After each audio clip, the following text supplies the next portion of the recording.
आज मकर संक्रांति के शुभ अवसर पर सुबह सुबह मैंने बनाया सूजी का हलवा, जो कि हमेशा हमारे घर में बनता है। राम राम जी सभी को, कैसे हैं आप सब लोग। तो सुबह सुबह मैंने सूजी का हलवा बना लिया, क्योंकि आज है एकादशी, इसलिए चावल तो बन ही नहीं सकते, यानी कि खिचड़ी नहीं बन सकती है, इसीलिए मैंने सूजी का हलवा बनाया। उसके बाद हम सारे बच्चों को लेके गए मंदिर, और मंदिर में जाकर मैंने बड़े ही श्रद्धा भाव से पूजा की और बच्चों से भी पूजा करवाई और शिव जी को जल अर्पित किया और बच्चों ने भी किया। आज का दिन बहुत ही शुभ और अच्छा दिन है, सभी को अच्छे से पूजा करनी चाहिए, मंदिर जाना चाहिए और दान पुण्य करना चाहिए। वैसे मैं ये मानती हूँ, अगर हम थोड़ा सा भी सक्षम है तो हमें जरूरतमंदों की मदद करनी चाहिए। इससे एक तो किसी जरूरतमंद की मदद हो जाएगी और आपके दिल को ही बहुत सुकून मिलेगा। उसके बाद मैंने बच्चों को तिलक लगाया और घर आकर फिर हमने जल्दी से नाश्ता किया। नाश्ता हमने हल्का फुल्का ही किया, एक एक रोटी खा ली आलू मेथी के साथ और थोड़ी सी मैंने चाय पी।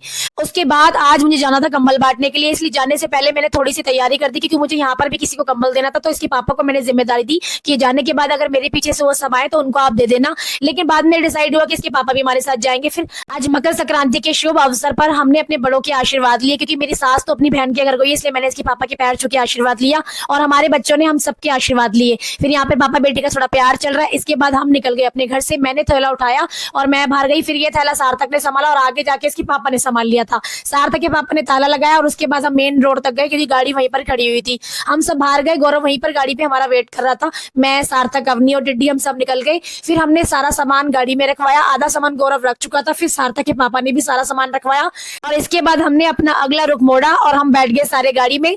और हाँ जी, आपको एक बात बोलना तो भूल गई मैं, आप सभी को मेरी तरफ से मकर संक्रांति की ढेर सारी शुभकामनाएं। फिर मैं गाड़ी में बैठ गई और सारे बच्चे पहले ही बैठ चुके थे, हम सब फंस फंस के बैठे, क्योंकि गाड़ी में जगह ही नहीं थी, सारी जगह तो कंबलों ने ले ली थी। इसके बाद हम ऐसी जगह पहुंच गए जहाँ पे हमें ऐसे काफी सारे लोग मिल गए जिन्हें इन कंबलों की सख्त जरूरत थी। फिर हमने वहां पे अपनी गाड़ी लगाई और सभी को लाइन में खड़ा कर दिया और हमने सबको लाइन से ही अच्छे से डिस्ट्रीब्यूट किया, ताकि कोई झगड़ा ना हो, भीड़ भड़का ना हो। हमने धीरे धीरे करके एक एक करके सभी को कंबल बांटा और काफी लोग दूर दूर से भाग कर आ रहे थे। फिर और एक लेडीज काफी देर से मुझे आवाज दे रही थी 2 बच्चों के साथ, तो मैंने उसे जाकर कंबल दिया और इस तरीके से सारे कंबल डिस्ट्रीब्यूट हो गए। फिर हमने रास्ते के अंदर खाई गरम गरम कचौड़ी, जो मेरी बहुत फेवरेट है, जो मुझे बहुत पसंद। और कचौड़ी खाकर गाइज मैं फाइनली अपने घर वापस आ गई। घर आके जैसे ही मैं पहुंची तो देखा हमारे सफाई वाले भैया आए हुए थे, तो मैंने भागकर फटाफट से भैया को रोका, कभी निकलना चाहे। और सुबह जाने से पहले जो मैं उनके लिए सामान रख कर गई थी, कंबल और कुछ खाने के लिए, वह उनके लिए निकाल कर लेकर आई। और फिर मैंने भैया को बुलाया और फिर मैंने भैया को बड़े ही अच्छे मन से सारा सामान दिया और मैं इनको हर साल ये सामान देती हूँ। और उनके जाने के बाद गाइस फिर मैंने दोपहर को बड़ा ही डिलीशियस खाना बनाया था, आलू की सब्जी, बैंगन की कलौंजी, रोटी। फिर हम सबने मिलकर खाना खाया, बच्चों ने, मैंने, और खाना बहुत टेस्टी था। एक तो थक गए थे सुबह से और खाना खाने में और मजा आया। मैंने तो एक गिलास लस्सी।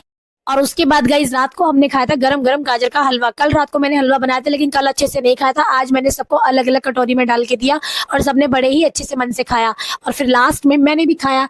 चलिए गाइस, मिलते हैं नेक्स्ट ब्लॉग में, तब तक के लिए राधे राधे।